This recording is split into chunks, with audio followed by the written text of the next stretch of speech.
أعوذ بالله من الشيطان الرجيم. بسم الله الرحمن الرحيم. يا أيها الناس كلوا مما في الأرض حلالا طيبا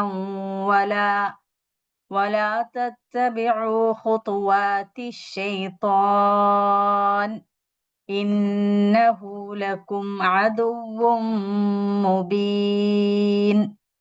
إنما يأمركم بالسوء والفحشاء وأن تقولوا على الله ما لا تعلمون. ജനങ്ങളെ, ഹിതകരവും ശുദ്ധവുമായി ഭൂമിയിൽ എന്തെല്ലാമുണ്ടോ അതൊക്കെയും തിന്നുകൊള്ളുവിൻ. ചെകുത്താൻ ഉപദേശിക്കുന്ന വഴികൾ പിന്തുടരാതിരിക്കുവിൻ. അവൻ നിങ്ങളുടെ തെളിഞ്ഞ ശത്രുവല്ലോ. തിന്മയും നീചവൃത്തികളുമാണ് അവൻ നിങ്ങളോട് അനുശാസിക്കുന്നത്. അള്ളാഹു കൽപ്പിച്ചിട്ടുള്ളതാണോ എന്ന് നിങ്ങൾക്കറിഞ്ഞുകൂടാത്ത കാര്യങ്ങൾ അള്ളാഹുവിന്റെ പേരിൽ ആരോപിക്കാൻ അവൻ നിങ്ങളെ പഠിപ്പിക്കുകയും ചെയ്യുന്നു. ബിസ്മില്ലാഹിർ അൽഹംദുലില്ലാഹി റബ്ബിൽ ആലമീൻ വസ്സലാത്തു വസ്സലാമു അലാ റസൂലിൽ അമീൻ വഅലാ ആലിഹി വസഹ്ബിഹി അജ്മഈൻ അമ്മാ ബഅദ്. റബ്ബി ഇശ്റഹ് ലി സദ്രി വയസ്സിർ ലി അംരി വഹ്ലുൽ ഉഖ്ദതം മിൻ ലിസാനി യഫ്ഖഹു ഖൗലി. പ്രിയപ്പെട്ടവരെ, അസ്സലാമു അലൈക്കും വറഹ്മത്തുള്ളാഹി വബറകാതുഹു. കരുണാവാരിധിയായ റബ്ബ് നമ്മുടെ ഈ കൂടിയിരുത്തം ഒരു സ്വാലിഹായ അമലായി സ്വീകരിക്കുമാറാകട്ടെ. സൂറത്തുൽ ബഖറയിലെ 168 169 ആയത്തുകളാണ് ഓതിയത്. കഴിഞ്ഞ ആയത്തുകളിൽ നമ്മൾ അള്ളാഹിന്റെ തൗഹീദിനെ കുറിച്ച് പറഞ്ഞത്. കഴിഞ്ഞ 2 ആയത്തുകളിൽ അള്ളാഹിന്റെ തൗഹീദിന് തെളിവായിട്ട് പ്രകൃതിയിലെ ഒരുപാട് കാര്യങ്ങൾ കഴിഞ്ഞതിന് മുന്നത്തെ ക്ലാസ്സിൽ വലിയൊരു ആയത്ത് നമ്മൾ വിശദീകരിക്കുകയുണ്ടായി. എന്നിട്ട് കഴിഞ്ഞ ക്ലാസ്സിലെ ആയത്തിൽ പറഞ്ഞത്, എന്നിട്ടും അള്ളാഹുവിനെ ഇത്രയും തെളിവുകൾ കണ്ണുകൊണ്ട് നോക്കിയിട്ട് പ്രകൃതിയിൽ നോക്കിയിട്ട് അള്ളാഹിന്റെ ഏകത്വം നമുക്ക് മനസ്സിലായിട്ടും ചിന്തിക്കുന്ന മനുഷ്യര് ദൃഷ്ടാന്തം ഉണ്ടായിട്ടും ചില ജനങ്ങൾ അള്ളാഹുവിന് സമന്മാരെ ചിലർ കൽപ്പിക്കുന്നു. എന്നിട്ടും എന്നിട്ട് പറയണം. എന്നിട്ട് അവർക്കുള്ള ശിക്ഷയെ കുറിച്ച് കഴിഞ്ഞ ക്ലാസ്സിൽ പറഞ്ഞു. അതായത് അവർക്ക് പരലോകത്ത് ഉണ്ടാകുന്ന ഷദീദുൽ ഇഖാബ് അദാബാണ്. അള്ളാഹു ഷദീദുൽ അദാബാണ്. പിന്നെ അതുപോലെ തന്നെ ഈ പരലോകത്ത് നരകത്തിൽ അവരൊരുമിച്ച് കൂട്ടപ്പെട്ടാൽ ഒരുതരം പുരോഹിതന്മാരെ അനുയായികളായി കുറച്ച് പുരോഹിതന്മാരും ഒരു അനുയായികളും തമ്മിൽ സംഭാഷണത്തെ കുറിച്ച് കഴിഞ്ഞ ക്ലാസ്സിൽ പറഞ്ഞിരുന്നു. അവര് പറയും അനുയായിമാര് അവരെ വിട്ടുപോകും. അതായത് നേതാക്കന്മാർ അനുയായികളെ വിട്ടുപോകും. ഞങ്ങളൊന്നും ചെയ്തിട്ടില്ല എന്നുള്ള തരത്തിൽ. അപ്പൊ അനുയായികൾ പറയും, ഇനിയൊരു അവസരം ഞങ്ങൾക്ക് ഉണ്ടായാൽ ഞങ്ങളും നിങ്ങൾ ഇതുപോലെ വിട്ടുകളയും. അങ്ങനെ ഒരു അവസരം ഉണ്ടാവും. പക്ഷെ ഒരിക്കലും അങ്ങനെ ഒരു അവസരം അള്ളാഹു കൊടുക്കുന്നില്ല. അവർക്ക് ഒരിക്കലും തന്നെ നരകത്തിൽ നിന്ന് പുറത്ത് കടക്കാനും സാധിക്കുകയില്ല. വമാഹും ബി ഖാരിജീന മിനന്നാർ എന്ന് പറഞ്ഞിട്ടാണ് കഴിഞ്ഞ 167 ആയത്ത് അവസാനിച്ചത്. അള്ളാഹു അവർക്ക് അവരുടെ ആ കർമ്മങ്ങൾ കദാലിക യുരീഹിമുല്ലാഹു അമാലഹും ഹസ്റാത്ത്, അവർ ചെയ്തു കൂട്ടിയ ഇഹലോകത്ത് ചെയ്തു കൂട്ടിയ കർമ്മങ്ങൾ അവരുടെ മേലെ തന്നെ ഭയങ്കര സങ്കടമായിട്ട് അവർക്ക് തോന്നുകയും നഷ്ടബോധത്താൽ അവർ വല്ലാത്തൊരവസ്ഥയിലായി മാറുകയും എന്നിട്ട് ഒരിക്കലും ആ നരകത്തിന് പുറത്തു പോകാൻ പറ്റാത്ത അവസ്ഥയിലേക്ക് മാറുകയും ചെയ്യും. എന്നിട്ട് ഇന്നത്തെ ക്ലാസ്സിൽ ഇന്നത്തെ ആയത്ത് 168 69 പെട്ടെന്ന് വിഷയം മാറുക നമ്മൾ വിചാരിക്കും. അള്ളാഹു പറയുന്നു, യാ യുവന്നാസേ ജനങ്ങളെ, കുലു നിങ്ങൾ ഭക്ഷിക്കുക, മിമ്മാ ഫിൽ അർദി എന്തൊക്കെയോ ഭൂമിയിലുള്ളത്, എന്ത് ഭൂമിയിലുള്ള എല്ലാത്തും നിങ്ങൾ ഭക്ഷണം കഴിച്ചു കൊള്ളുക. എന്ത് തരത്തിലുള്ളത്? ഹലാലും തയ്യിബ, ഹലാലായതും തയ്യിബായതും, ഹലാലായതും നല്ലതുമായ എല്ലാം ഭൂമിയിൽ നിങ്ങൾ ഭക്ഷിച്ചു കൊള്ളുക. വലാ തത്തബിഉ ഖുതുവാത്തി ശൈത്താൻ, നിങ്ങൾ ഒരിക്കലും ശൈത്താന്റെ കാലടിപ്പാടുകളെ പിന്തുടരരുത്. ഇന്നഹു ലക്കും അദുവ്വുൻ മുബീൻ, നിങ്ങൾക്ക് തെളിഞ്ഞ ശത്രുവാണ് ആ പിശാച്. അതായത് ഇത്രയും വലിയ അള്ളാഹിന്റെ തൗഹീദിനെ കുറിച്ച് പറഞ്ഞതിന് ശേഷം എന്തുകൊണ്ടാണ് ഭക്ഷണത്തിന്റെ കാര്യത്തിലേക്ക് വന്നത് എന്നുള്ള വിശദീകരണത്തിൽ ഞാൻ പറയാം ഇൻഷാ അല്ലാഹ്. യാ അയ്യുഹൽ, ഇതിൽ രണ്ടാമത്തെ ആയത്തും വളരെ ചിന്തയാണ്. ഇന്നമാ, ഈ പിശാജ്, ഈ 2 ആയത്തും കണക്റ്റഡ് ആണ്. ഇന്നമായ മുറുക്കും ബിസൂയ, പിശാജിന്റെ ഒരു സ്വഭാവം എന്താന്ന് വെച്ചാല് അവൻ നിങ്ങളോട് തിന്മയും, അതായത് സൂവും ഫഹ്ഷാവുമാണ് നിങ്ങളോട് പറയാ. നീച വൃത്തികെട്ട കർമ്മങ്ങളും ചീത്തയായ കാര്യങ്ങളുമാണ് ആ പിശാജ് നിങ്ങളോട് കൽപ്പിക്കുക. എന്നിട്ട് നിങ്ങൾ അത് മാത്രമല്ല, പിശാജ് പറയും ഓരോ കാര്യങ്ങൾ നമ്മൾ ചെയ്തിട്ട് ഇത് അല്ല പറഞ്ഞതാണ്. അൻ തഖൂലു അലല്ലാഹി മാ ലാ തഅലമൂൻ. നിങ്ങൾക്കറിയാത്ത പല കാര്യങ്ങളും ഇത് അല്ല പറഞ്ഞതാണ് എന്ന രീതിയിൽ നിങ്ങളത് പറയുന്ന അവസ്ഥയിലേക്കും പിശാച് നിങ്ങളെ പ്രേരിപ്പിക്കും എന്ന് പറയുന്നു ഈ 2 അപ്പൊ ഇതില് വാക്കർത്ഥത്തിലേക്ക് കടക്കാം. യാ അയ്യുഹന്നാസ്, വളരെ എളുപ്പമുള്ള 2 ഈ വാക്കുകളൊക്കെ വളരെ ഫെമിലിയർ ആയിട്ടുള്ള വാക്കുകളാണ്. യാ അയ്യുഹ, ഏ ജനങ്ങളെ. യാ അയ്യുഹന്നാസ്, നാസ്, യാ അയ്യുഹ എന്ന് പറഞ്ഞാൽ ഏയ്, നാസ് ജനങ്ങൾ. യാ അയ്യുഹന്നാസ്, ഏയ് ജനങ്ങളെ. ഒരു മിനിറ്റ്. യാ യുഹന്നാസിയ ജനങ്ങളെ, കുലു നിങ്ങൾ ഭക്ഷിക്കുക. കുൽ എന്ന് പറഞ്ഞാൽ നീ കഴിക്കുക. ഒരാളോട് പറയുകയാണെങ്കിൽ നമ്മൾ കുൽ എന്നാ പറയാ. കുൽ അക്കല എന്നുള്ള വാക്കാണ്. അക്കല എന്ന് പറഞ്ഞാൽ തിന്നു എന്നാണ്. അക്കല കുലു. അതിൽ നിന്റെ അമ്ര ഫീൽ, അതായത് കൽപ്പന ക്രിയയാണ് കുൽ, നീ കഴിക്കുക. അപ്പൊ കുലു നിങ്ങളൊരു കൂട്ടരോട് പറയുമ്പോൾ, ഒരു ജനങ്ങളോട് പറയുമ്പോൾ യാ യുഹന്നാസിയ ജനങ്ങളെ എന്ന് വിളിച്ചിട്ടാണ് ഇത് പറയുന്നത്. അതുകൊണ്ട് കുലു നിങ്ങൾ കഴിക്കുക. എന്ത്? മിമ്മ. ഈ മിമ്മ എന്നുള്ള വാക്ക് വരുന്നത് മിൻ പ്ലസ് മാ എന്നുള്ളതാണ്. അങ്ങനെയാണ് പറഞ്ഞ് നമ്മൾ മനസ്സിലാക്കേണ്ട വാക്കർത്ഥം പഠിക്കുമ്പോ. മിമ്മ, മിൻ എന്ന് പറഞ്ഞാൽ എന്താണ്? ഫ്രം, ഇൽ നിന്ന്. മിൻ പ്ലസ് മാ, മാ എന്താണോ. ഇതില് മിമ്മ, മിമ്മ എന്ന് പറയുന്നത് ഇവിടെ ഞാൻ എഴുതുന്നുണ്ട്. മിൻ, അതായത് മിൻ പ്ലസ് മാ എന്നുള്ളതാണ്. അതാ മിൻ പ്ലസ് മാ ആണ് മിമ്മ വരുന്നത്. അപ്പൊ മിൻ എന്ന് പറഞ്ഞ ഫ്രം, നമുക്ക് പൊതുവെ അറിയുന്നതാണ്. മിൻ എന്ന് പറഞ്ഞ ഫ്രം, മാ എന്താണോ. അപ്പൊ മിമ്മ എന്ന് പറയുന്നത് എന്താണോ അതിൽ നിന്ന്, അതായത് ഫിൽ അർദി, ഭൂമിയിൽ. ഫി എന്ന് പറഞ്ഞാൽ ഇൽ, അർദ് ഭൂമി. ഭൂമിയിൽ എന്താണോ ഉള്ളത് അതിൽ നിന്ന് നിങ്ങൾ ഭക്ഷണിച്ചു കൊള്ളുക. അത് പക്ഷെ എങ്ങനെയായിരിക്കണം? ഹലാല, ഹലാലായിരിക്കണം, അനുവദനീയമായത്. ഹലാൽ എന്ന് പറഞ്ഞാൽ അള്ളാഹ് അനുവദിച്ചത് കേട്ടോ.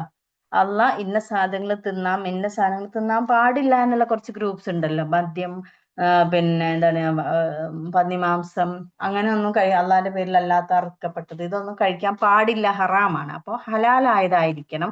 രണ്ടാമത്തത് ത്വയ്യിബ. ത്വയ്യിബ നല്ല ശുദ്ധമായത്, ഉത്തമമായത്. ഇപ്പൊ ഈ ലോകത്ത് തന്നെ കഴിക്കാൻ ഹറാമാക്കാത്ത ഒരുപാട് കാര്യങ്ങളുണ്ട്.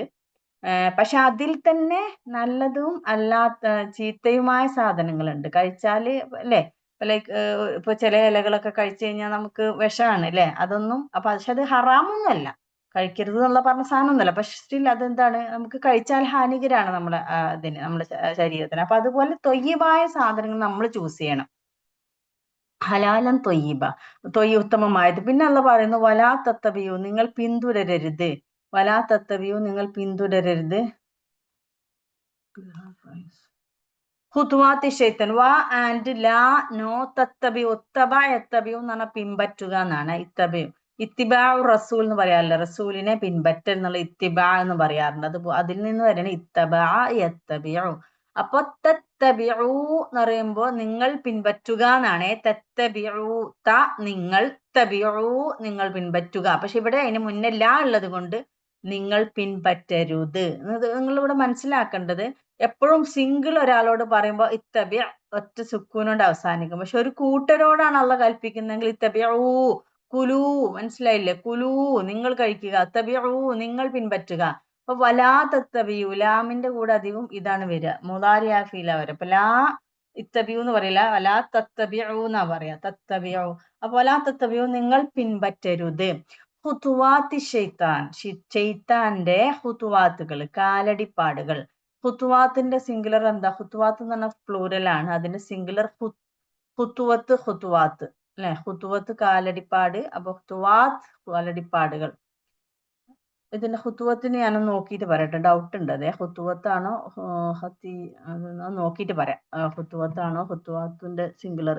ഹുത്തുവാത്ത് എന്ന് പറഞ്ഞ കാലടിപ്പാടുകൾ. ഷെയ്ത്താന്റെ. ഇന്നഹു തീർച്ചയായും അവൻ, ലക്കും നിങ്ങൾക്ക്, ഇന്ന തീർച്ചയായും, ഹു അവൻ, ലക്കും നിങ്ങൾക്ക്, ലാ എന്ന് പറയുന്നത് ക് എന്നുള്ള അർത്ഥത്തിലാണ്, കും നിങ്ങൾ. അപ്പൊ ലക്കും നിങ്ങൾക്ക്, അദുവ്, അദുവ് എന്ന് പറഞ്ഞാൽ ശത്രു, മുബീൻ വ്യക്തമായ. അപ്പൊ ആ ഒരു പിശാചിനെ കുറിച്ചാണ് പറയുന്നത്. അവൻ തീർച്ചയായും, ഇന്നഹു ലക്കും നിങ്ങൾക്ക് എന്താണ്, അദുവാണ്, ശത്രുവാണ്, മുബീൻ വ്യക്തമായ ശത്രുവാണ്, വ്യക്തമായ തെളിഞ്ഞ ശത്രുവാണ് ആ ഒരു പിശാച്. അപ്പൊ ഇതിന്റെ അർത്ഥം പറഞ്ഞു നോക്കൂ, വളരെ സിമ്പിൾ ആണ്. യാ യുഹന്നാസ്, ജനങ്ങളെ, കുലു മിമ്മാ ഫിൽ അർദി ഹലാലൻ ത്വയ്യിബ, ഈ ഭൂമിയിലെ എല്ലാത്തിനും നിങ്ങൾ കഴിച്ചുകൊള്ളുക. ഹലാലും തൊയ്യിബുമായതാണ് നോക്കേണ്ടത്. ഹലാലും തൊയ്യിബുമായ ഈ ഭൂമിയിലുള്ള എല്ലാ വസ്തുക്കളും ജനങ്ങളെ നിങ്ങൾ കഴിച്ചുകൊള്ളുക. വലാ തത്തബിയു, നിങ്ങൾ പിൻപറ്റരുത്. അപ്പോ ഹുതുവാത്തി ഷെയ്ത്താന്റെ ആ തന്ത്രങ്ങൾ ഉണ്ടല്ലോ, അതിനെ നിങ്ങൾ പിൻപറ്റിപ്പോവരുത്. ഇന്നഹുലക്കോ, അവൻ നിങ്ങൾക്ക് തെളിഞ്ഞ ശത്രുവാകുന്നു.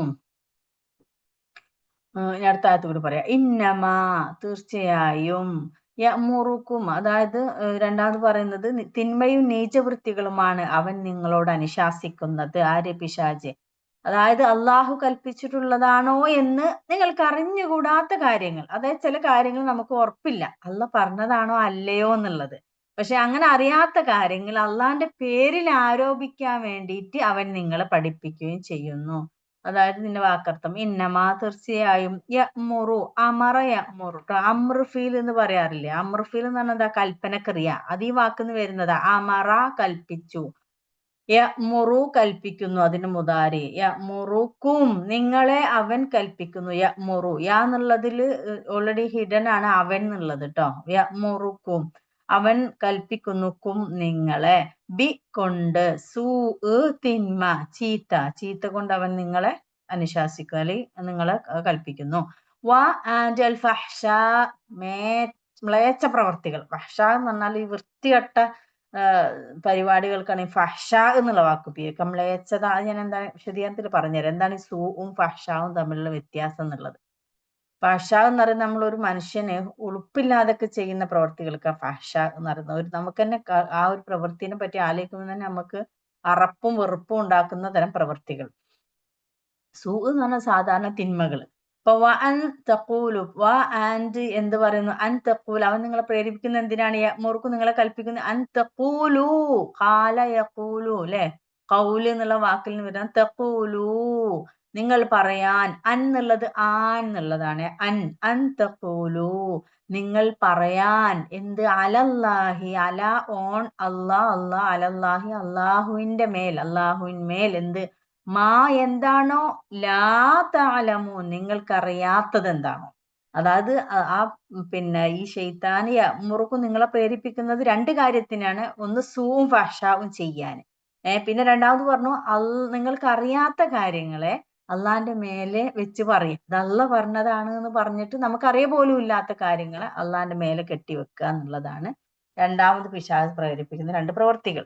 ഇവിടെ പുതിയ വാക്ക് പറയുന്ന ചീത്ത, ഫഹ്ഷാഹ്, മ്ലേച്ഛ പ്രവൃത്തി. ബാക്കിയെല്ലാം അറിയുന്നതല്ലേ? തഖൂലു, നിങ്ങൾ പറയാൻ. അല്ലാന്റെ മേലെ. ലാ തഅലമൂ, നിങ്ങൾ അറിയാം. അല്ല, ഇവിടെ തഅലമൂന എന്നുള്ളത് നിങ്ങൾ അറിയുന്നത് കൊണ്ട് മനസ്സിലായത് യാലമൂന എന്ന് പറഞ്ഞാൽ അവർ അറിയുന്നു എന്നാണ്. തഅലമൂന, താ വെച്ച് തുടങ്ങുമ്പോൾ നിങ്ങൾ എന്നുള്ളതിന് എപ്പോഴും താ ആണ് തുടങ്ങുക. അവർ എന്നുള്ളതിന് എപ്പോഴും യാ ആണ് തുടങ്ങുക. അതെപ്പോഴും മനസ്സിൽ വെക്കുക.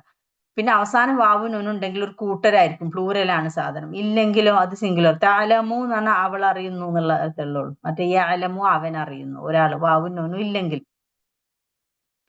അപ്പൊ ഓക്കെ, അപ്പൊ ഇതില് വിശദീകരണത്തിൽ കിടക്കാം. അതായത് ഇവിടെ രണ്ട് കാര്യം പറഞ്ഞല്ലേ. ഭക്ഷണ വിഷയകമായി അന്ധവിശ്വാസങ്ങളുടെയും അനിസ്ലാമിക ആചാരങ്ങളുടെയും നിലവിലുണ്ടായിരുന്ന എല്ലാ നിബന്ധനകളും കൈയൊഴിയണമെന്നർത്ഥം. ഇവിടെ എന്തുകൊണ്ടാണ് പിന്നെ ഈ ഭക്ഷണത്തിന്റെ കാര്യം അള്ളാഹ് തൗഹീദ് പറഞ്ഞ് പിന്നെ അത് കഴിഞ്ഞിട്ട് ആ തൗഹീദ് അംഗീകരിക്കാത്ത ജനങ്ങളെ കുറിച്ച് പറഞ്ഞിട്ട് പിന്നെ ഭക്ഷണത്തിലേക്ക് കടന്നു എന്നുള്ള പെട്ടെന്നൊരു മാറ്റം സംഭവിച്ച് നമ്മൾ വിചാരിക്കും. പക്ഷെ ഭക്ഷണത്തിന്റെ കാര്യത്തില് അന്ന് ഈ ബനി ഇസ്രായേലിന്റെ കാലത്തൊക്കെ അവര് ചില സാധനങ്ങൾ സ്വയം തന്നെ ഇത് നിരോധിച്ച് സ്വന്തത്തിന് നിരോധിച്ചിട്ടുണ്ടായിരുന്നു. മനസ്സിലായില്ലേ? അതായത് നിരോധിക്കാത്ത, ഹറാമാക്കാത്ത ഭക്ഷണ സാധനങ്ങള്. ഇപ്പോ നമ്മുടെ നാട്ടിലൊക്കെ പശുവിന്റെ ഇറച്ചി കഴിക്കാൻ പാടില്ല ഇവർക്കില്ലേ, ഹിന്ദുസിന്. ഗോ ഗോ പിന്നെ എന്ന് പറയുന്നത്, പശു എന്ന് പറയുന്നത് അവർക്ക് ദൈവത്തിന് തുല്യമാണ്. അതുകൊണ്ട് അതിന്റെ ഇറച്ചി എടുക്കുക, അതിനതാക്കുക, അതൊന്നും പാടില്ല. പക്ഷെ അത് അങ്ങനെ ഒരു നിയമം ഇല്ലേ? ഇല്ല. അത് നമ്മുടെ മുസ്ലിങ്ങൾക്കില്ല. അപ്പൊ അള്ളാഹ് അങ്ങനെ ഒരു നിയമം ഉണ്ടാക്കിയിട്ടില്ല. അങ്ങനെ അതൊരു ഉദാഹരണം മാത്രം ഞാൻ പറഞ്ഞതാണ്. അതുപോലെ പലതിനെയും വിശുദ്ധത കൽപ്പിക്കുക, അത് അങ്ങനെ പറഞ്ഞിട്ട് ചിലത് ഹറാമാക്കുക ജനങ്ങൾ നിന്നതിൽ നിന്ന്. പക്ഷെ അള്ളാഹ് അത് ഹറാമാക്കിയിട്ടില്ല. അങ്ങനെയുള്ള കാര്യം ഭക്ഷണ വിഷയമായി അന്ധവിശ്വാസം മേ ബി അത് എന്തുകൊണ്ടായിരിക്കാം. ഒന്നിലെ വിശ്വാസത്തിൽ എന്തൊക്കെയോ അന്ധത വെച്ചിട്ട് അത് ചെയ്യുന്ന തെറ്റാണ്. അതിങ്ങനെ തിന്നു കഴിഞ്ഞാൽ ഇന്നതൊക്കെ ബാധിക്കും എന്നൊക്കെയുള്ള വിശ്വാസത്തിന്റെ പുറമെ ആയിരിക്കാം. അല്ലെങ്കിൽ അനിസ്ലാമികമായ കുറെ ആചാരങ്ങളുടെ അടിസ്ഥാനത്തിൽ അള്ള നിരോധിക്കാത്ത കാര്യങ്ങളെ ജനങ്ങൾക്ക് അല്ലെങ്കിൽ സ്വന്തത്തിന് തന്നെ നിരോധിക്കാം. അങ്ങനത്തെ ഉള്ള നിബന്ധനകൾ ഉണ്ടല്ലോ, അള്ളാന്റെ നിയമമല്ലാത്ത നിങ്ങളായിട്ട് സ്വന്തം അള്ളാന്റെ പേരിൽ കെട്ടിച്ചമിച്ചുണ്ടാക്കി കുറെ നിയമങ്ങൾ ഉണ്ടാവില്ല, അതൊക്കെ കൈയൊഴിയാൻ ആണ് അള്ള പറയുന്നത് തൗഹീദിനെ പറഞ്ഞതിന് ശേഷം.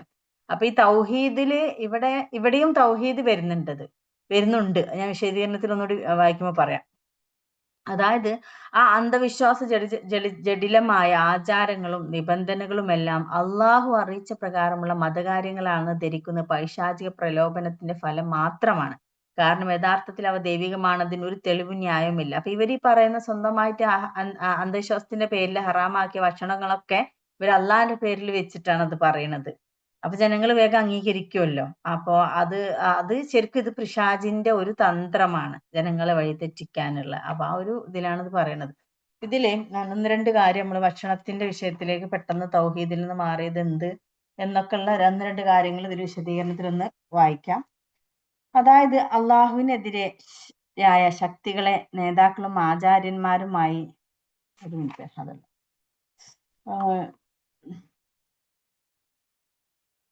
അതായത് ഇവിടെ ആ തൗഹീദിന്റെ വിഷയം പറഞ്ഞല്ലോ, രണ്ടായത്തിന്റെ മുന്നേ തൗഹീദ്, ശരിക്കുള്ള തൗഹീദ് അള്ളാഹനെ മാത്രം. അപ്പൊ ഇവിടെ എന്തുകൊണ്ട് ഈ തൗഹീദ് എന്ന് പറഞ്ഞ അള്ള ഏകൻ എന്ന് പറയുമ്പോ അഹദ് അള്ളാഹു അല്ല അഹദാണ്, ഏകനാണെന്ന് പറയുമ്പോ അത് വെറും നാവ് കൊണ്ടുള്ള ഒരു വർത്തമാനം മാത്രമല്ല, അത് നമ്മുടെ ജീവിതത്തിൽ പല തലങ്ങളിലും അള്ളാന്റെ ഏകത്വം വരേണ്ടതുണ്ട്.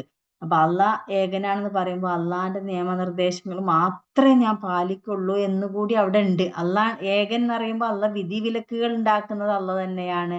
എല്ലാ ദൈവങ്ങൾ വേറെ ഇല്ല എന്ന് പറയുമ്പോൾ വേറൊരു ദൈവം ഇല്ല, നിയമനിർദ്ദേശങ്ങൾ മനുഷ്യന്മാർക്ക് ഉണ്ടാക്കാൻ ആ അള്ളാഹ് തന്നെയാണുള്ളത്. അപ്പൊ അള്ളാഹ് നിയമനിർദ്ദേശങ്ങൾ ഉണ്ടാക്കിയ അള്ളാഹ് ഉണ്ടാക്കിയ നിയമനിർദ്ദേശം വിധിവിലക്കുകൾ മാത്രമേ ഞാൻ പാലിക്കുള്ളൂ എന്നൊക്കെ അള്ളാന്റെ ഏകത്വം തൗഹീദിലുണ്ട്. അപ്പൊ ഒരാള് ഞാൻ അള്ളാഹു പിന്നെ ഏകനായ അള്ളാഹുവിനെ ആരാധിക്കുള്ളൂ എന്ന് നാവ് കൊണ്ട് പറഞ്ഞതുകൊണ്ട് മുവഹിദ് ആവുകയില്ല. എന്താ മുവഹിദ് എന്ന് പറഞ്ഞാല് തൗഹീദ് അംഗീകരിച്ച വ്യക്തിനെയാണ് നമ്മൾ മുവഹിദ്, അതാ ഏകദൈവ വിശ്വാസി എന്ന് പറയുന്നത്. ഞങ്ങൾക്ക് ജസ്റ്റ് ആ വാക്കൊന്ന് ഫെമിലിയർ ആവാൻ വേണ്ടി പറഞ്ഞത് കേട്ടോ. ഞാൻ ആരെങ്കിലും വല്ല ക്ലാസ് ഒക്കെ എടുക്കുമ്പോൾ മുവഹിദുകൾ എന്ന് പറയുമ്പോൾ നമ്മൾ തെറ്റിദ്ധരിക്കേണ്ടില്ല, തൗഹീദ് അംഗീകരിച്ച ഒരു വ്യക്തിയെയാണ് നമ്മൾ മുവഹിദ് എന്ന് പറയാം, ഏകദൈവ വിശ്വാസി. ആ ദൈവം പരമകാരുണികനും, അതായത് ഈ അള്ളാഹ് ഏകനായ റബ്ബ് പരമകാരുണികനും സർവശക്തനും എല്ലാറ്റിന്റെയും പിതാവുമാണെന്നും അവന്റെ വിധിവിലക്കുകൾ പാലിച്ചു വേണം താൻ ജീവിക്കേണ്ടതെന്നു കൂടി അംഗീകരിക്കുകയും അവ പാലിക്കുവാൻ തയ്യാറാവുകയും ചെയ്യുമ്പോഴേ ഒരാൾ മുവഹിദ്, അതായത് ഏകദൈവവിശ്വാസി ആവുകയുള്ളൂ. പിന്നെ ഇത് അപ്പോ ഞാൻ പറഞ്ഞ മനസ്സിലായോ? വാക്കുകൊണ്ട് ആരാധ്യൻ അർഹൻ മാത്രല്ല അള്ളാഹ് പറഞ്ഞ കാര്യങ്ങള് വിധിവിലക്കുകൾ പാലിച്ചു വേണം നമ്മൾ ജീവിക്കാൻ, അത് അംഗീകരിക്കണം, ആ പാലിക്കാൻ നമ്മൾ തയ്യാറാവുകയും ചെയ്യണം. അപ്പൊ അള്ള ഇന്നത് കഴിക്കരുത് ഇന്നത് കഴിച്ചോളൂ എന്ന് പറയുമ്പോൾ അത് കഴിക്കും, അള്ള പറഞ്ഞത് തന്നെ കഴിക്കാം, നമുക്ക് കഴിക്കാം. ഹറാമാക്കിയത് മാത്രം അള്ള പറഞ്ഞു മാത്രമേ നമ്മൾ അനുസരിക്കാൻ പാടുള്ളൂ എന്നതിലുണ്ട്. ഇവിടെ എന്തുകൊണ്ടാണ് പെട്ടെന്ന് തൗഹീദിൽ നിന്ന് മനുഷ്യന്റെ ഭക്ഷണത്തിന്റെ കാര്യത്തിലേക്ക് അള്ള വിരൽ ചൂണ്ടിയതെന്ന് ചോദിച്ചു കഴിഞ്ഞാല്, ഏറ്റവും ബേസിക്കായ മനുഷ്യ ജീവന്റെ നിലനിൽപ്പിന് ആധാരമായ ഭക്ഷണത്തിൽ തന്നെ തൗഹീദ് സാക്ഷാത്കരിക്കേണ്ടത് എങ്ങനെയാണെന്ന് വ്യക്തമാക്കുകയാണ് ഈ സൂക്തം. മനസ്സിലായില്ലേ? ഭക്ഷണം എന്ന് പറയുന്ന ഒരു മനുഷ്യന്റെ ജീവൻ നിലനിർത്താൻ ഏറ്റവും അത്യന്താപേക്ഷിതമായ കാര്യമാണ് ഈ ഭക്ഷണം. അപ്പൊ ആ ജീവന്റെ നിലനിർത്ത് പോലും അള്ളാന്റെ നിയമങ്ങൾക്ക് വിധേയമായിരിക്കണം. അവിടെയും പോലും നിങ്ങൾ ഹറാമും ഹലാലും അള്ളാഹുവിൽ നിന്നുള്ളത് മാത്രമേ സ്വീകരിക്കാൻ പാടുള്ളൂ എന്നുള്ളതാണ് ഇവിടെ തൗഹീദ് പറഞ്ഞ ഉടനെ തന്നെ മനുഷ്യന്റെ ഭക്ഷണത്തിന്റെ കാര്യത്തിലേക്ക് വന്നത്. ഇനി ഇവിടെ ഒരു പ്രത്യേകം നമ്മൾ ശ്രദ്ധിക്കേണ്ടത്, കുലൂ മിമ്മാ ഫിൽ അർദി പറഞ്ഞില്ല, നിങ്ങൾ ഭൂമിയിലുള്ളതൊക്കെ ഭക്ഷിച്ചുകൊള്ളുക. പക്ഷെ രണ്ട് കണ്ടീഷനാ പറഞ്ഞത്. ഒന്ന് ഹലാലായിരിക്കണം, രണ്ട് തയ്യിബായിരിക്കണം. അതിൽ ഹലാൽ എന്ന് പറഞ്ഞത് ഒന്ന് ഹലാൽ, അതായത് വിഹിതമായത് ആയിരിക്കണം. ശരീഅത്ത് വിലക്കിയിട്ടില്ലാത്തതാണ് ഹലാൽ, വിലക്കിയിട്ടുള്ളത് നമ്മൾ ഹറാം എന്ന് പറയുന്നു.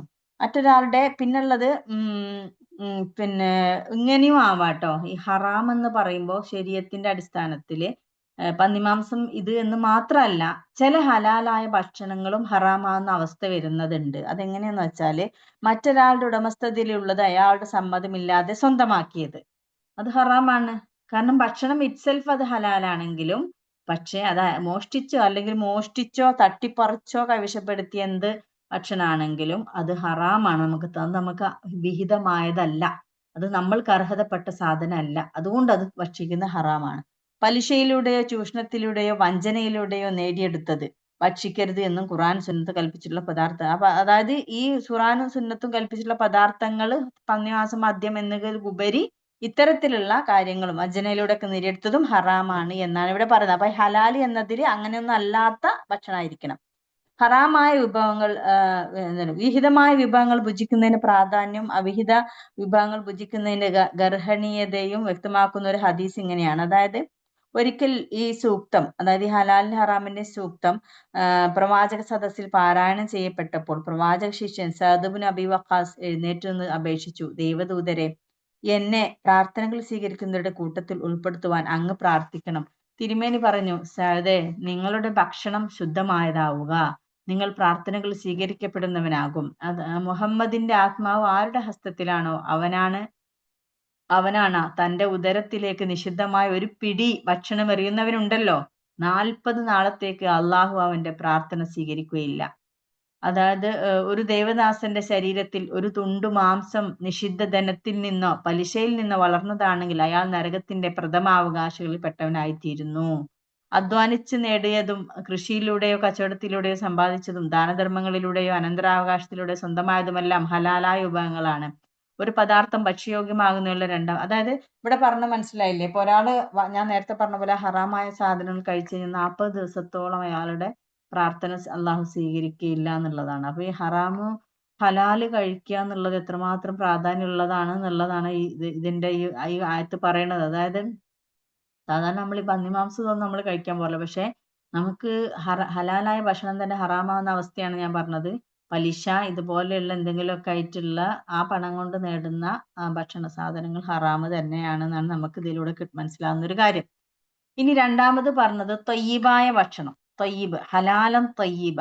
ത്വയ്യിബ് എന്ന് പറഞ്ഞത്, ത്വയ്യിബ് എന്ന് പറഞ്ഞാൽ നല്ല സാധനങ്ങൾ. നല്ലതെന്ന് പറയുന്നത് അധ്വാനിച്ച് നേടിയതും കൃഷിയിലൂടെയോ കച്ചവടത്തിലെയോ സമ്പാദിച്ച് അതായത് ഒരു പദാർത്ഥം ഭക്ഷ്യയോഗ്യമാകുന്നതിനുള്ള രണ്ടാമത്തെ ഉപാധി ത്വയ്യിബാവുകയാണെന്നുള്ളതാണ്. അതായത് നല്ലത് എന്നർത്ഥം. ശുദ്ധമായത്, രുചികരമായത്, ശുദ്ധമായത്, അതായത് അതിന്റെ ത്വയ്യിബിന്റെ അർത്ഥം ശുദ്ധമായത്, രുചികരമായത്, തൃപ്തികരമായത് തുടങ്ങിയ അർത്ഥങ്ങളിൽ ഈ പദം ഉപയോഗിക്കുന്നു. ഭക്ഷണത്തിൽ ത്വയ്യിബ് ശുദ്ധമായതും രുചികരമായതും മനസ്സിന് ഇഷ്ടപ്പെട്ടതുമാണ്. വൃത്തികെട്ടതോ ആരോഗ്യത്തിന് ഹാനിയാകുന്നതോ ബുദ്ധിയിലോ സ്വഭാവത്തിലോ ദുഷിച്ച സ്വാധീനം ചെലുത്തുന്നതോ അറപ്പുളവാക്കുന്നതോ ആയ പദാർത്ഥങ്ങൾ ത്വയ്യിബല്ല. മനസ്സിലായില്ലേ? അപ്പോൾ ഹലാലായ സാധനങ്ങൾ തന്നെ പല ടൈപ്പ് ഭക്ഷണ സാധനങ്ങൾ ഈ ലോകത്തുണ്ട്. പക്ഷെ അതിൽ നിന്നും നമുക്ക് ഇഷ്ടപ്പെട്ടതും നമുക്ക് രസകരമായതും രുചികരമായതും കണ്ടാൽ അറപ്പുളവാക്കാത്തതും ഒക്കെ ആയിരിക്കണം. മഖ്ദൂർ, മലിനം ആകുന്ന, അതായത് ഹലാലായിരിക്കുക, ത്വയ്യിബായിരിക്കുക, ഈ 2 വ്യവസ്ഥകളിൽ ഇപ്പുറം ഭക്ഷണ കാര്യത്തിൽ നിയമങ്ങളുണ്ട്. അതായത് ഇവിടെ പറഞ്ഞില്ല. ഇനി ഇതിന്റെ അപ്പുറം ഈ ഹലാലും ത്വയ്യിബായിരിക്കുക എന്നുള്ളത് മാത്രമാണ് അള്ളാഹ് പറഞ്ഞ 2 കണ്ടീഷൻ. ഈ 2 കണ്ടീഷന്റെ അപ്പുറം ആരെങ്കിലും ഒരു നിയമം കൊണ്ടുവന്നിട്ട് ഭക്ഷണ കാര്യത്തിൽ നിയമങ്ങൾ ഉണ്ടാക്കി കഴിഞ്ഞ് നടപ്പിലാക്കുന്ന തൗഹീദിന്റെ താല്പര്യത്തിന് വിരുദ്ധമാകുന്നു. ചെകുത്താനെ പിന്തുടരലാണത്. ചെകുത്താനെ പിന്തുടരലാകട്ടെ ഷിർക്ക് എന്ന ദൈവനിന്ദയുമാണ്. ഒരാൾക്ക് അതായത് ഇനിയിപ്പോ ചില ആളുകൾ ഇങ്ങനെ ഉണ്ട്. ഒരാൾക്ക് ചിലപ്പോൾ മത്സ്യം ഇഷ്ടമുണ്ടാവില്ല, മീൻ ഇഷ്ടമില്ലാത്ത ആളുകൾ, അല്ലെങ്കിൽ ചിക്കൻ ഇഷ്ടമില്ലാത്ത ആളുകൾ അല്ലെ, അയാൾ അത് ഭക്ഷണം കഴിക്കണ്ട. ഒരാൾക്ക് ഇപ്പൊ അത് മീൻ ഇഷ്ടമില്ലെങ്കിൽ അയാൾ അത് കഴിക്കേണ്ടതില്ല. പക്ഷെ വേറൊരാൾക്ക് അയാൾക്കും അപ്പൊ ഒരാൾക്ക് ചിക്കൻ ഇഷ്ടമില്ലെങ്കിൽ അയാൾക്കത് ഒഴിവാക്കാം, ജീവിതത്തിൽ അത് കഴിക്കണ്ട, ഇഷ്ടമല്ലാതെ. എന്നാൽ മത്സ്യമാംസാദികൾ തന്റെ സമുദായത്തിന് അല്ലെങ്കിൽ മനുഷ്യർക്ക് നിഷിദ്ധമാണ് എന്ന് വിധിക്കാൻ ആർക്കും അധികാരമില്ല. നമുക്ക് മനസ്സിലായതില്ല പോയിന്റ്? ഇപ്പൊ എനിക്കൊരു സാധനം ഇഷ്ടമില്ലെങ്കിൽ ഞാനത് കഴിക്കാതിരിക്കാം. പക്ഷെ ഞാനത് എല്ലാരോടും പറയാണ് എന്ത്, അത് മത്സ്യം അത് കഴിക്കുന്നത് നല്ലതല്ല, അത് അള്ളാഹ് അത്ര ഇഷ്ടപ്പെട്ടിട്ടില്ല, അത് ഒഴിവാക്കുന്നതാണ് നല്ലത് എന്നുള്ള തരത്തിൽ ഞാൻ അതിന് വിധി കൽപ്പിക്കുകയും ജനങ്ങളെ അതിൽ നിന്ന് തടയുകയും ചെയ്യുമ്പോൾ ഞാൻ അള്ളാഹിന്റെ മേലെ ഒരു നിയമം ഉണ്ടാക്കിയിട്ട് അള്ളാഹിന്റെ മേലെ ആരോപിച്ച് അത് പറയുകയാണ് ചെയ്യുന്നത്, അല്ലേ? അല്ലാതെ ഒരു വ്യക്തി താല്പര്യം വെച്ച് അത് കഴിക്കാതിരിക്കുന്നത് ഓക്കെ, പക്ഷെ അത് അങ്ങനെ നിയമമാക്കി ഒരിക്കലും കൊണ്ടുവരുത്. അങ്ങനെ വല്ലവരും വിധിക്കുന്നുവെങ്കിൽ അത് മൂഢതയും സ്വയം അള്ളാഹുവിന് സമനായി ചമയലുമാകുന്നു. അപ്പൊ അള്ളാഹിന്റെ ഒരു അധികാരത്തെ നമ്മൾ അവിടെ കയ്യിലെടുക്കുകയാണ്. വിധികൾ ഉണ്ടാക്കാനുള്ള. പ്രകൃതി സൂക്തത്തിൽ ചെകുത്താനെ പിന്തുടരാതിരിക്കുവിൻ എന്ന് പറഞ്ഞതിന് താല്പര്യം ഇതാണ്. ഭക്ഷണകാര്യത്തിൽ ബഹുദൈവത്വപരമായ അന്ധവിശ്വാസങ്ങൾ ആധാരമാക്കി നിങ്ങൾക്ക് തോന്നുംപടി ഹലാലും ഹറാമും നിശ്ചയിക്കാതിരിക്കുവിൻ. അത് ചെകുത്താൻ പ്രചോദിപ്പിക്കുന്ന ആശയങ്ങളാണ്. ആ പ്രലോഭത്തിന് വഴിപ്പെട്ടാൽ അള്ളാഹു അനുവദിച്ച് നിഷിദ്ധമാക്കിക്കൊണ്ടും അവൻ നിഷിദ്ധമാക്കിയെന്ന് അനുവദിച്ചുകൊണ്ടും നിങ്ങൾ അവന്റെ ശാസനാധികാരത്തിൽ സമന്മാരെ ആരോപിക്കുന്നവരുമായിത്തീരും. മനസ്സിലായല്ലോ അല്ലെ ഇതിന്റെ? അപ്പൊ അങ്ങനെ നമ്മൾ ചെയ്യുന്ന പക്ഷം അള്ളാഹ് സമന്മാരെ കൽപ്പിച്ചു, നമ്മൾ അതിന് അള്ളാഹിന്റെ ആ ഒരു ഇതില് പങ്കാളികളെ കൽപ്പിച്ചു. ശൈത്താന്റെ പിന്തുടർന്നുകൊണ്ട് അവിടെ ഷിർക്ക് ചെയ്യുന്ന അവസ്ഥയിലേക്കാണ് വരുന്നത്. ഇനി അടുത്തത്, ഈ ഭക്ഷണ വിഭവങ്ങളിൽ ബഹുദൈവത്വപരമായ വിധിവിലക്കുകൾ ഏർപ്പെടുത്തുന്നതിന്റെ പ്രകടമായ ഒരു ഉദാഹരണമാണ് സവർണ ഹൈന്ദവരുടെ ഗോമാംസ നിരോധം. നേരത്തെ ഞാൻ പറഞ്ഞ പോലെ പശുവിന്റെ മാംസത്തെ നിരോധിച്ചിട്ടാണ്. ഗോവ് ദൈവത്തിന്റെ പങ്കാളിയാണ്. അതായത് അവരുടെ വിശ്വാസപ്രകാരം ഗോവ് എന്ന് പറഞ്ഞ പശു അവരുടെ ദൈവത്തിന്റെ പങ്കാളിയാണ്, മാതാവാണ് തുടങ്ങിയ സങ്കല്പങ്ങളാണ് അതിന് ആധാരം. വിശുദ്ധ ഖുർആൻ അവതരിക്കുന്ന കാലത്ത് അറബികളിലും വേദക്കാരിലും ഇത്തരം പല വിധിവിലക്കുകളും നിലവിലുണ്ടായിരുന്നു. എന്തുകൊണ്ടാണ് ഇങ്ങനെ ഒരു ആയത്ത് ഇറങ്ങിയത്? നമുക്കുള്ള സാഹചര്യം നമ്മൾ മനസ്സിലാക്കണം. അള്ളാഹ് ഇത് പറയാൻ കാരണം, അന്നത്തെ കാലത്തില് ആ ജനങ്ങൾക്ക് ഇത്തരത്തിലുള്ള കുറച്ച് അന്ധവിശ്വാസങ്ങൾ പ്രകാരം കുറച്ച് ഭക്ഷണങ്ങൾ കഴിക്കരുത് എന്ന് അവർക്ക് വിശ്വാസത്തിൽ ഉണ്ടായിരുന്നു. അതായത് അവർ പറഞ്ഞിട്ടുണ്ടായിരുന്നു, ജൂതർക്ക് ഒട്ടക മാംസം വർജ്യമായിരുന്നു. അറബികൾ ചില ഒട്ടകങ്ങളെ ബഹീറ, സായിബ, വസീല, ഹാം ഹാം എന്നൊക്കെ പറഞ്ഞിട്ട് കുറെ ഇങ്ങനെ ഈ സൂറത്ത് മായിദയിൽ അത് പറയുന്നുണ്ട്. അങ്ങനെ കുറെ പേരുകളിൽ ഇപ്പൊ ഈ ചിലത്തിന് അവർ വിശുദ്ധമായിട്ട് പരിഗണിച്ചിട്ട് അത് കഴിക്കരുത് അങ്ങനെ പറയാറുണ്ട്. തുടങ്ങിയ നാമങ്ങളിൽ വിളിക്കുകയും അവയുടെ മാംസം ഭുജിക്കുന്നത് നിരോധിക്കുകയും ചെയ്തിരുന്നു. ഇത്തരം അടിസ്ഥാനരഹിതവും ബഹുദൈവത്വപരമായ വിധികൾ പിന്തുടരുന്നത് പിശാചിനെ പിന്തുടരലാണ്. അതിൽ നിന്ന് മാറി ഹിതാഹിതങ്ങൾ നിശ്ചയിക്കുന്നതിൽ അള്ളാഹുവിന്റെ പരമാധികാരം അംഗീകരിക്കുകയും അനുസരിക്കുകയും ചെയ്യുമ്പോഴേ അന്നപാനീയങ്ങളുടെ കാര്യത്തിൽ മനുഷ്യൻ തൗഹീദ് സാക്ഷാത്കരിക്കുകയുള്ളൂ. ഇത് നിങ്ങൾക്ക് മനസ്സിലായി ഞാൻ വിചാരിക്കുന്നു. കാരണം എന്തുകൊണ്ടാണ് തൗഹീദും ഈ ഒരു ഭക്ഷണത്തിന്റെ കാര്യം ഒരുമിച്ച് വന്നത്? ഭക്ഷണ കാര്യത്തിലും തൗഹീദ് പ്രായോഗികമാക്കണം നമ്മൾ. പ്രായോഗിക ജീവിതത്തിൽ ഈ അംഗീകരണവും അനുസരണവും ഇല്ലാതിരിക്കുന്നത് തൗഹീദിൽ നിന്നുള്ള വ്യതിചലവും ചെകുത്താന മാർഗത്തിൽ ചരിക്കലുമാകുന്നു. ചെകുത്താനാണത്തെ മനുഷ്യന്റെ തെളിഞ്ഞ ശത്രുവാണ്. ഇവിടെ പിന്നെ രണ്ടാമത്തെ ആയത്തിൽ പറയുന്നുണ്ട്, ഇന്നമായ മുറുക്കും ബിൽ സൂയി. രണ്ടാമത്തെ ആയത്ത് ഇന്നമായ മുറുക്കും, ആ പിശാച് നമ്മളോട് കൽപ്പിക്കുന്നത് സൂവും ഫഹ്ഷാവുമാണ്. എന്താണ് സൂ, എന്താണ് ഫഹ്ഷ എന്ന് പറയാം. അതായത് അവിടെ കൽപ്പിക്കുക, നമ്മളെ ഈ യഅ്മുറു എന്ന വാക്കിന് കൽപ്പിക്കുക എന്നതിനൊപ്പം തന്നെ ഉപദേശിക്കുക, നിർദ്ദേശിക്കുക, ആവശ്യപ്പെടുക, പ്രേരിപ്പിക്കുക, പ്രോത്സാഹിപ്പിക്കുക, പ്രലോഭിപ്പിക്കുക. അതൊന്ന് മനസ്സിലാക്കണം. ശൈത്താന്റെ രീതികള് പ്രലോഭനം, വല്ലാത്ത പ്രലോഭനം ഉണ്ടാവും തുടങ്ങിയ അർത്ഥങ്ങൾ ഈ പദം ഉപയോഗിക്കാറുണ്ട്, യഅ്മുറു എന്നുള്ളത്. പിന്നെ ഇവിടെ ചെകുത്താൻ അത്തരം പ്രവണതകൾ ചെകുത്താൻ എന്ന് പറഞ്ഞ് മനുഷ്യനെ അസത്യത്തിലേക്കും അധർമ്മത്തിലേക്കും ദുഷ്ടതയിലേക്കും നയിക്കുന്ന എല്ലാ ശക്തികളും ഉൾപ്പെടുന്നു. നമ്മൾ ശൈത്താൻ എന്ന് പറയുമ്പോൾ വെറും ഒരു ജിന്നിന്റെ രൂപത്തിലുള്ള ഒരു സാധനം എന്ന് മാത്രം നമ്മൾ വിചാരിക്കരുത്. പിശാചിന്റെ പ്രലോഭനങ്ങൾ പല രീതിയിലും പല രൂപത്തിലും നമ്മളിലേക്ക് എത്തും. അത് അപ്പോൾ എന്നിട്ട് നമ്മൾ അതിന് അടിമപ്പെടുമ്പോൾ അത് നമ്മളുടെ പിശാചിന്റെ പ്രേരണയായിട്ട് തന്നെ കൂട്ടണം. അത് ചിലപ്പോൾ എങ്ങനെയൊക്കെ ആവാം, ഇബിലീസിനെയോ ജിന്നിനെയോ പോലെ അദൃശ്യമാകാം. അത് ഏറ്റവും ബേസിക് ആയിട്ട് മനസ്സിലാക്കുന്ന പിശാചി ഇബിലീസിനെ പോലെ ജിന്നിനെ പോലെ അദൃശ്യരാകാം, കാണാൻ പറ്റില്ല. ചിലപ്പോൾ ചെകുത്താന്റെ അടിമകളായി തീർന്നിട്ടുള്ള കൂട്ടുകാർ, അതും നമുക്ക് പിശാചായിട്ട് വരാം അല്ലെ? നമ്മൾ പലപ്പോഴും പിന്നെ ചിലവർ ചിലപ്പോ നമ്മൾ പറയാറുണ്ടല്ലോ, നീ പിശാചിന്റെ പണിയെടുക്കരുത് കേട്ടോ എന്ന് പറയാറുണ്ട് ചില ആളുകളോടല്ലേ, തമാശയായിട്ടാണെങ്കിലും. അവര് വേണ്ടാത്ത പിന്നെ കുതന്ത്രങ്ങളൊക്കെ മെനയുമ്പോ പിശാചിന്റെ പണി നീ എടുക്കരുത് കേട്ടോ എന്ന് പറയാറുണ്ട്. അപ്പൊ അത്തരത്തിലുള്ള പിശാചിന്റെ അടിമകളായി തീർന്ന കൂട്ടുകാരാവാം, മേ ബി പുരോഹിതന്മാരാവാം അല്ലെ? പുരോഹിതന്മാര് അവരിങ്ങനെ ജനങ്ങളെ വഴികളിലേക്ക് നയിക്കുന്ന ആളുകൾ. ആചാര്യന്മാരാകാം, നേതാക്കന്മാരാകാം, തുടങ്ങിയ ദൃശ്യ ശക്തികളുമാകാം പിശാച്. അതായത് നേതാക്കന്മാരെന്ന് പറയുമ്പോൾ നേതാക്കന്മാരെ അനുസരിക്കുന്നതിൽ ഒരു വരണ്ട് അല്ലെ? ലിമിറ്റ് ഒരു അതിർവരമ്പ് അള്ളാഹ് വെച്ചിട്ടുണ്ട്. അതിന്റെ അപ്പുറം ഒരു നേതാവിനെ നമ്മൾ അനുസരിച്ചാൽ, അള്ളാഹിന്റെ എതിരെ ഒരു നിയമം നമ്മൾ അനുസരിക്കുമ്പോൾ അള്ളാഹ്ക്ക് ഇഷ്ടകരമോ അനിഷ്ടകരമോ നോക്കാതെ നേതാവിനെ അനുസരിച്ചാൽ നമ്മൾ ആ നേതാവിന്റെ അടിമയാണ്. അതായത് പിന്നെ അത് പിശാചിന്റെ ഇതിലേക്ക് നമ്മൾ പോകും. അപ്പോ തിന്മകളിലേക്കും നീചകൃത്യങ്ങളിലേക്കും പ്രചോദിപ്പിക്കുക എന്നത് ഒരർത്ഥത്തിൽ ചെകുത്താനും മനുഷ്യനുള്ള ശത്രുതയുടെ ഫലമാണ്. മറ്റൊരർത്ഥത്തിൽ ചെകുത്താന്റെ ശത്രുതയുടെ തെളിവുമാണ്. ചെകുത്താൻ സൃഷ്ടാവിനോടും ആദ്യ പിതാവിനോടും നടത്തിയ വെല്ലുവിളി. അതായത് പിശാചിന് നരക അല്ല അവിടുന്ന് പരലോകത്ത് പിശാചും നമ്മുടെ റബ്ബും ഉണ്ടായ വെല്ലുവിളി അല്ലെ, ഞാൻ എന്റെ അടിമകളെ വഴിതെറ്റിക്കുമെന്നുള്ള ആ ഒരു വെല്ലുവിളി അള്ളാഹുവുമായി നടത്തിയ ആ ഒരു പിശാജ് നമുക്ക് ഗോചരമല്ലാത്തതിനെ നമ്മെ സംബന്ധിച്ചിടത്തോളം അവന്റെ ശത്രുത തെളിഞ്ഞതല്ല, ഒളിഞ്ഞതാണ് എന്ന് വേണമെങ്കിൽ പറയാം. പക്ഷേ തിന്മകളുടെയും ദുർവൃത്തികളുടെയും ഫലം യാതനയും കഷ്ടനഷ്ടങ്ങളുമാണെന്ന് എല്ലാവർക്കും സ്പഷ്ടമായ കാര്യമാണ്. പ്രവാചകന്മാരും വേദങ്ങളും പ്രചോദിപ്പിക്കുന്ന ധർമ്മങ്ങളിലൂടെയും കർമ്മങ്ങളുടെയും ഫലം ഒരിക്കലും അത്യാഹിതങ്ങളോ ദുരിതങ്ങളോ അല്ല, അഹിതങ്ങളോ ആപത്തുകളോ അപമാനവും നേരിടുന്നു.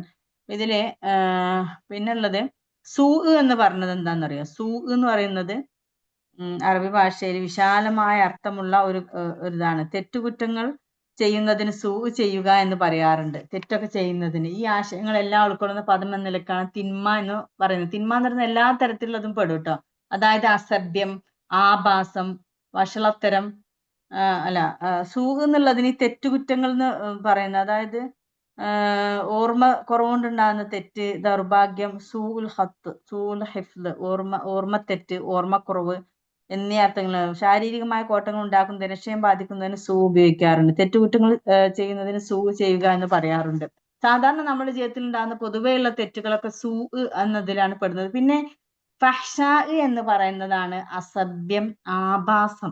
ആഭാസം പറയൂലേ, നമുക്ക് മനസ്സിലായോ? ആഭാസം, വഷളത്തരം, ജുഗുപ്സാവഹമായ നീചവൃത്തി തുടങ്ങിയ അർത്ഥങ്ങളിൽ ഉപയോഗിക്കുന്ന പദമാണ് ഫഹ്ഷാ.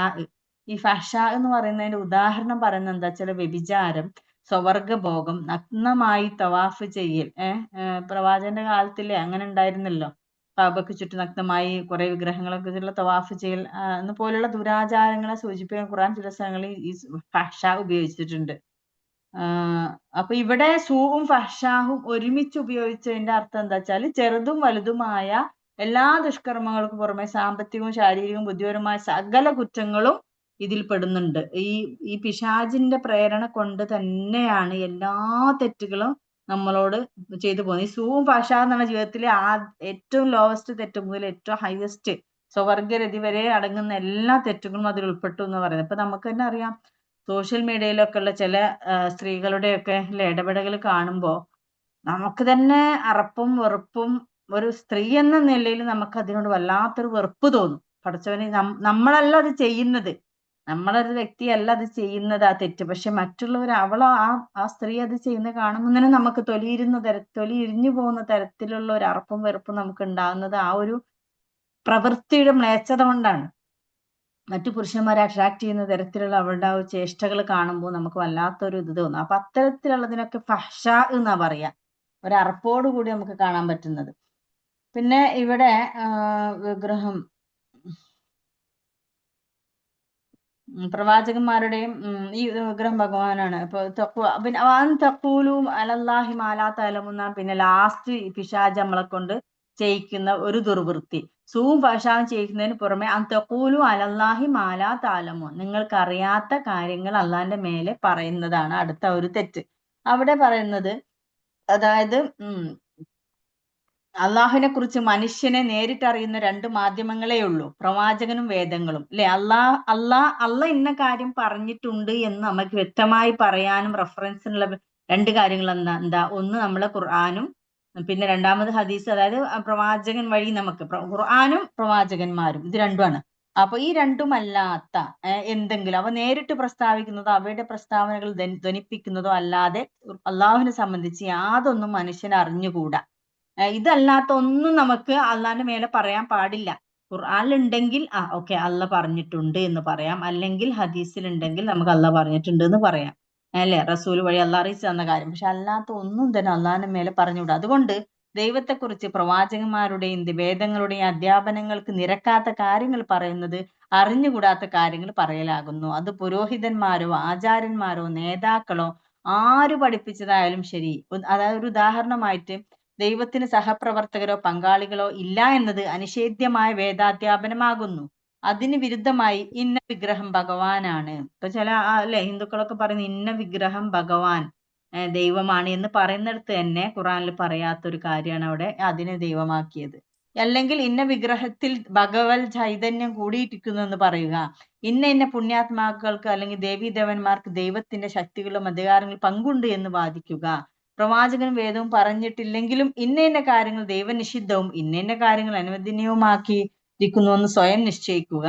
ഇതൊക്കെ അറിഞ്ഞുകൂടാത്ത കാര്യങ്ങൾ അള്ളാഹുവിന്റെ പേരിൽ കെട്ടിച്ചമച്ച് പ്രചരിപ്പിക്കലാകുന്നു.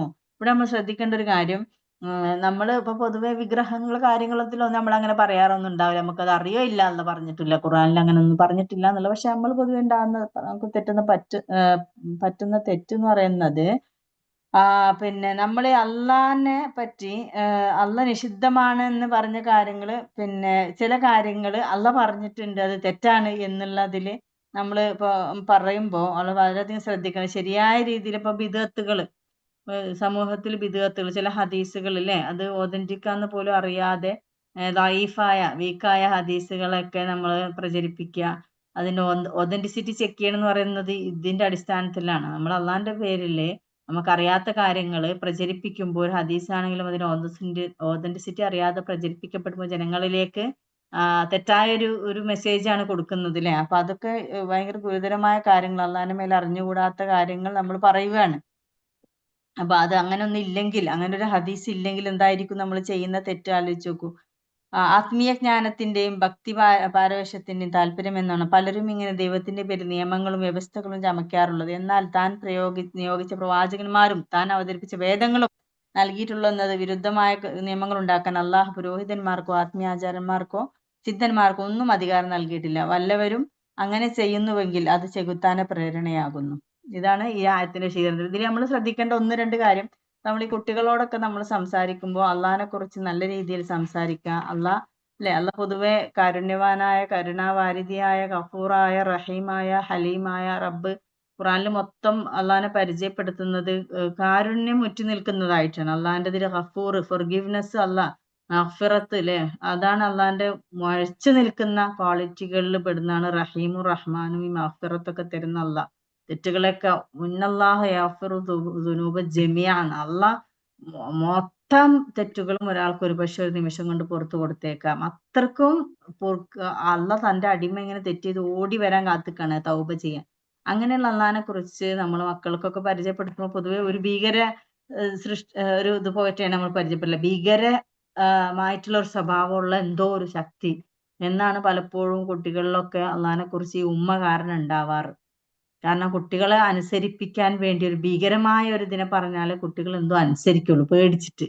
അപ്പൊ ഈ പേടിച്ചിട്ട് അനുസരിപ്പിക്കപ്പെടുന്ന ഒരു കുട്ടി വലുതായി വരുമ്പോൾ അള്ളാഹിനെ കുറിച്ച് ആ കുട്ടിയുടെ ഹൃദയത്തിൽ ഭയങ്കര പേടിയുള്ള ഒരു ഇത്, അതുകൊണ്ട് ഇഷ്ടമൊന്നും ഉണ്ടാവില്ല, ഇഷ്ടമല്ല ഉണ്ടാവുക, മറിച്ചൊരു ഭയങ്കര ഭീകരമായ പേടിയുടെ അവസ്ഥയിലേക്ക് ആ കുട്ടി പോകും.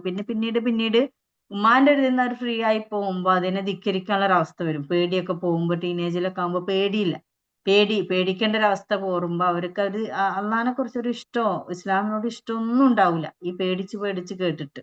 അപ്പൊ ശരിക്കും ഉമ്മയായ ഈ ഉമ്മ കുട്ടിക്ക് അള്ളാഹിനെ പരിചയപ്പെടുത്തുന്ന അള്ള പരിചയപ്പെടുത്താത്ത രീതിയില്ല. ഖുറാനില് അള്ളാഹിനെ പരിചയപ്പെടുത്തിയത് നല്ല രീതിയിലാണ്. അള്ളാഹ് ആരാന്ന് പരിചയപ്പെടുത്തി. ഗഫൂർ റഹീം അല്ലെ, മാലിക് യൗമിദ്ദീൻ, റഹ്മാനുർ റഹീം, ബിസ്മില്ലാഹിർ റഹ്മാനിർ റഹീം. അവിടെ ബിസ്മില്ലാഹി, അള്ളാഹിന്റെ പേര്, ബിസ്മില്ല അള്ളാഹിന്റെ പേരിൽ തുടങ്ങുന്നു. എങ്ങനെയുള്ള റഹ്മാനുർ റഹീം. അതായത് എന്തിപ്പോ നിങ്ങളൊരു കാര്യം ചെയ്യും ബിസ്മില്ല ചൊല്ലുമ്പോഴും എന്തെങ്കിലും തെറ്റുകൾ വന്ന റഹ്മാനുർ റഹീമായ റബ്ബിന്റെ പേരിലാണ് നിങ്ങൾ തുടങ്ങിയത്, അതുകൊണ്ട് പേടിക്കണ്ട. അത്രക്കും അള്ളാഹിനെ നമുക്ക് ഖുറാനിലൂടെ പരിചയപ്പെടുത്തുന്ന ഇതാണ് കേട്ടോ അള്ളാന്ന്. എന്നിട്ട് നമ്മൾ മക്കളോട് പറഞ്ഞു കൊടുക്കുന്ന അള്ളാഹ് ആരാണ്. അതൊക്കെ ഭയങ്കര എന്താ പറയാ, ഭയങ്കര ബുദ്ധിമുട്ടല്ലേ, ഭയങ്കര വരുത്തിയുള്ള കാര്യങ്ങളാണ് നമ്മൾ ആ രീതി. അപ്പൊ അതാ പറയാം, അത്തരത്തിലൊക്കെ നമ്മൾ പരിചയപ്പെടുത്തുമ്പോഴും അങ്ങനെ സംസാരിക്കുമ്പോഴും ഒക്കെ ഇങ്ങനെയുള്ള കാര്യങ്ങൾ സൂക്ഷിക്കുക. നമ്മൾ ഇല്ലാത്തതല്ല പറയുന്നതെങ്കിലും ഒരു പരിചയപ്പെടുത്താത്ത രീതിയിലാണ് നമ്മൾ അതിനെ പരിചയപ്പെടുത്തുന്നത്. അപ്പൊ അത് എത്രമാത്രം ഗുരുതരാണ്, മക്കളുടെ മനസ്സിൽ അത് മോൾഡ് ചെയ്യപ്പെടുന്ന അള്ളാഹിനെ കുറിച്ചുള്ള ഒരു ഇത് എന്നുള്ളതേ ഞാൻ പറഞ്ഞു വന്നത്. അപ്പൊ ഇത്രയാണ് ഈ രണ്ടായത്തുകളിലുള്ളത്. ഇൻഷാ അല്ലാഹ് അടുത്ത ആയത്ത് വേറെ വിഷയമാണ്, അതുകൊണ്ടാണ് ചെറിയ രണ്ടായത്ത് മാത്രം എടുത്തത്. അപ്പൊ നമുക്ക് നിർത്താം. അള്ളാഹു നമ്മുടെ എല്ലാ കർമ്മങ്ങളും സ്വാലിഹായ അമലുകളായി സ്വീകരിക്കുമാറാകട്ടെ. സുബ്ഹാനകല്ലാഹുമ്മ ബിഹംദിക അശ്ഹദു അൻ ലാ ഇലാഹ ഇല്ലാ അൻത അസ്തഗ്ഫിറുക വഅതൂബു ഇലൈക്. സുബ്ഹാന റബ്ബിക റബ്ബിൽ ഇസ്സത്തി അമ്മാ യസിഫൂൻ വസലാമുൻ അലൽ മുർസലീൻ വൽഹംദുലില്ലാഹി റബ്ബിൽ ആലമീൻ. ബിസ്മില്ലാഹിർ റഹ്മാനിർ റഹീം. വൽ അസ്രി ഇന്നൽ ഇൻസാന ലഫീ ഖുസ്ർ ഇല്ലൽ ലദീന ആമനു വഅമിലുസ് സ്വാലിഹാത്തി വതവാസൗ ബിൽ ഹഖ് വതവാസൗ ബിസ് സബ്ർ. ആമീൻ.